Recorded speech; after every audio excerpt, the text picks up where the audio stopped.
जय दरी मंकाळेश्वर. आज आपल्या डमरू 88 या यूट्यूब चॅनलवरती पहिला व्हिडिओ अपलोड करणार आहे. आज पौर्णिमा. सकाळी 4 वाजता उठून सर्व विधी आवरून आत्ता 5:30 वाजता मी आमचे श्री दर्गोबा देवस्थान पारे या देवदर्शनासाठी निघालो आहे. हा फोटो मी आणि माझे मित्र हनुमादादा म्हणून होता. दोघांनी 2001 साली विट्यातून आणलेला आहे. हनुमादादाची ओळख कशी झाली तो एक व्हिडिओ मी अपलोड करणार आहे नंतर. माझे वडील, माझ्या वडिलांनी जे शिकवलं ते सर्व मी व्हिडिओमध्ये अपलोड करणार आहे. आणि माझ्या घरात हा फोटो मी जय भोलनाथ, हा भोलनाथांचा फोटो मी आषाढी वारीला 10 वर्षापूर्वी गेलो होतो त्यावेळेला घेऊन आलेलो आहे. असा फोटो मला पाहिजे होता. तो फोटो बरेच ठिकाणी मिळाला नाही. तो वारीमध्ये आषाढी वारी पंढरपूरला जात असताना मी हा फोटो आणला होता. सकाळी देवदर्शनासाठी जात असताना आपल्या तुळशी मातेचं दर्शन घेऊन पुढे चाललो आहे. सकाळी 5:30 वाजता देवदर्शनासाठी जात असताना सुंदर अशी पहाट होत आहे. आणि मी आवरून सकाळी आज पौर्णिमा असल्यामुळे देवदर्शनासाठी जात आहे. आमचा पाऱ्याचा गोल्डनचा राजा गणपती बाप्पा. सजावट सुंदर केलेली आहे. पूर्वी आमच्या गावाची यस म्हणून ही त्या देवतेला यस म्हणून या देवतेला पूजले जायचे. इथं गावातील लग्न वगैरे असेल तर नारळ फोडला जातो आणि नंतर गावातून बाहेर नवरा मुलगा जातो. हनुमान मंदिर. पहाटेची वेळ, गाव संपूर्ण सामसम असताना देवदर्शनासाठी मी चाललेला आहे. पहिला दिवस आहे. पहिल्या दिवसाची सुरुवात करत असताना डमरू 88 या चॅनलवरती सदरचा व्हिडिओ मी अपलोड करणार आहे. आणि आमच्या लिंगायत समाजाचं हे समाज मंदिर आहे. आमदार अनिल भाऊंच्या विशेष माध्यमातून बांधलेलं. आत्ता आमच्या गावचं स्टँड आहे. सुंदर गाव आहे. गावाचा परिचय करत असताना मी नंतर परिचय करणारच आहे. परंतु गावात स्वातंत्र्य सैनिक भरपूर झालेले आहेत. देश स्वतंत्र होण्यासाठी भरपूर कष्ट केलेले आहे. आमच्या गावात नाना पाटील बरेच दिवस राहिला होते. त्यांच्या मार्गदर्शनाखाली आमचं गाव वाढलेलं आहे. चॅनल का काढलं, काय कारण, या सर्व गोष्टी मी सांगणार आहे. आमचे मित्र डॉक्टरांचा हा दवाखाना आहे. आमच्या देवाला जाणारा दर्गोबा रोड. आणि आज हा पहिल्या व्हिडिओमध्ये मी आपणाला 2.5 किलोमीटर आत्ता चालत जात जात हा चॅनल का काढला, ह्या चॅनलवर मी माझी काय कथा मांडणार आहे. मी कसा घडत गेलो, माझ्यावरती संकट कसे आले, मित्र कसे असतात, शत्रू कसे असतात, जीवन काय असते, जीवनात बदल कसा होतो, शेती काय असते, शेतीत कष्ट का करावं, आईवडिलांचं का ऐकावं, आईवडिलांनी दिलेला सल्ल्याचा का विचार करावा, मित्रांनी आपल्या आईवडिलांचं का मानावं,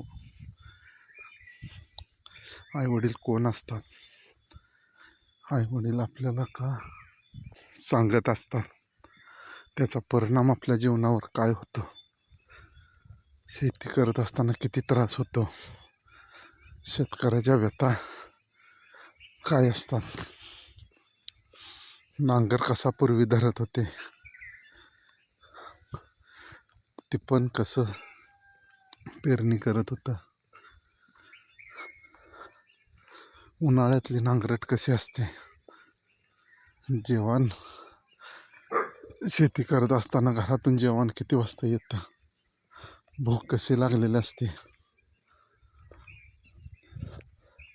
आणि जेवण मिळाल्यानंतर आनंद काय होतो, सर्व सांगणार आहे. गुरे राखली, गुरे कशी राखली, काय केलं, काय संकट येतं, किती वाईट वाटतं, किती अपमान होतो, शाळा कॉलेज पूर्ण झाल्यानंतर गुरं राखायची जर वेळ आली तर कसे अपमान होतात, कसे मित्र आपल्या पुढून गाड्या घेऊन जातात, आपण कसे लाजिरवाणी होतो, आपल्या बरोबरचे सगळे सवंगडी त्यांच्या वडिलार्जित इस्टेटवर कसे आनंद घेत असतात, आणि आपल्यावरती अपमानजनक गोष्टी कशा होतात, आणि त्या आपण आपल्या मनात कसं खाऊन घेतो, सर्व विषय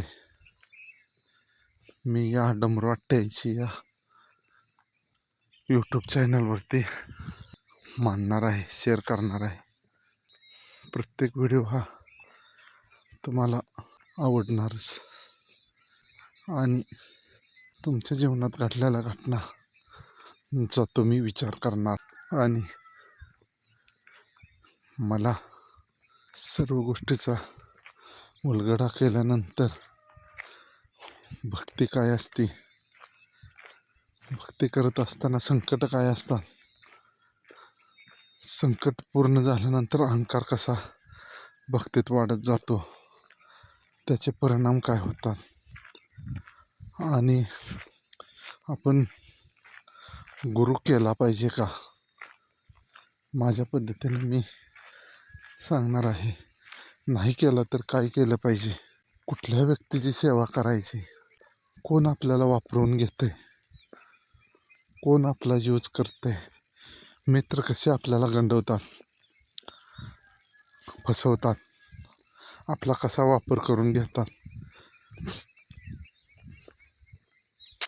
आपण कोणत्या गोष्टीचा विचार केला पाहिजे, कोणती गोष्ट विचार नाही केला पाहिजे, या सर्व गोष्टीचा व्हिडिओ प्रत्येक एपिसोड वेगळा असणार आहे, आणि मी सर्व गोष्टी मांडणार आहे, आणि मी कसा श्री दर्गोबा देवावरती प्रेम करू लागलो, आणि त्याची प्रचिती मला कशी येत गेली, हेही मी सांगणार आहे.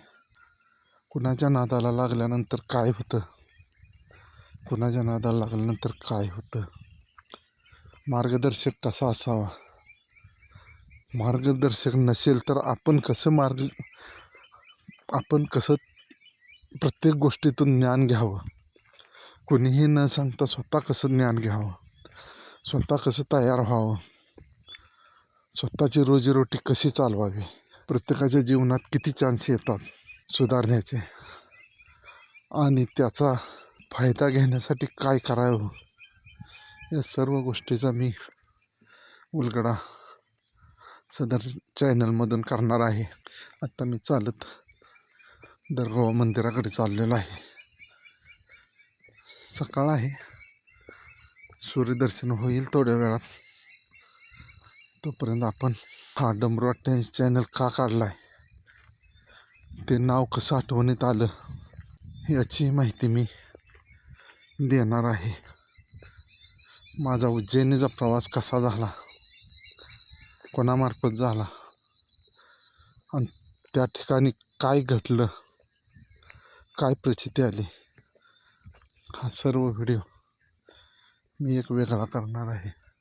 देवाचा आशीर्वाद असल्यानंतर काय होतं, देवाला मानल्यानंतर काय होतं, देवाला न मानणाऱ्यांचा विषय अलग आहे. ते काय मानत नसतील त्यांचा विषय. ज्यांना मानायचं आहे त्यांनी मानायचं, नाही मानायचं त्यांना त्यांचा प्रश्न आहे. परंतु आजपर्यंत देवाला का मानायचं आणि त्यापासून आपल्या संसाराची प्रगती कशी होते, फायदा किती होतो आणि कोणत्या सवयी लागतात, मुलाबाळांना कोणत्या सवयी लागल्या पाहिजेत, सर्व काही. आणि शेवटी कसं आहे, ज्याचं प्रारब्ध आहे, प्रारब्धाप्रमाणे ती प्रत्येकाच्या गोष्टी घडत असतात. हे कलियुग आहे. कलियुगात मुलं आईवडिलांचं ऐकतील असं मला नाही वाटत. परंतु जे ऐकतील त्यांचं कल्याण होईल, नाही ऐकतील त्यांचं नाही होईल. कुणीही खचून जायचं नाही. आपला मार्ग व्यवस्थित धरायचा असतो. त्याप्रमाणे मी पण आपला मार्ग व्यवस्थित धरलेला आहे. येताना आपण एकटे आलोय, जाताना हे सगळं सोडून एकटे जाणार आहे. परंतु ज्या जीवनात व्यक्ती भेटल्या, जे आपली म्हणणारी माणसं, सहचारिणी, पत्नी, मुलं, हे नंतर ह्या जन्म घेतल्यानंतर सर्व आलेले आहेत. तो मायेचा बाजार.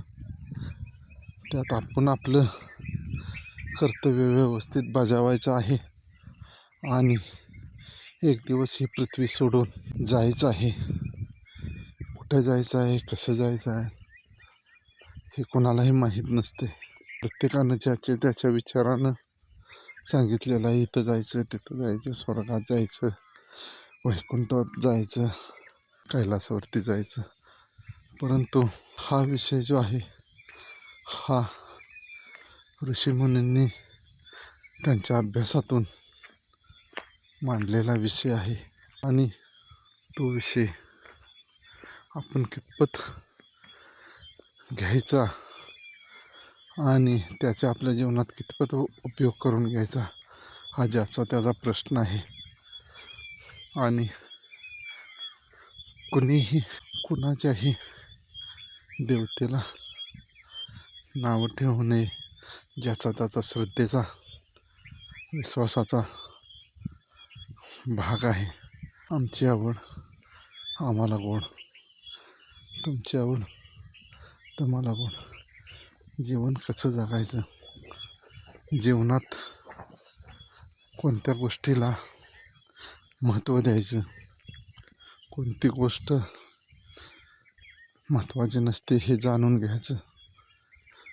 अहंकार वाढून द्यायचा की नाही द्यायचा, अहंकार वाढला तर नुकसान काय होतं आणि फायदा काय होतो, या सर्व गोष्टीचा विचार आपण करायचा आहे. आणि विचार करून प्रपंच चालवायचा आहे. प्रपंचात व्यसन कितपत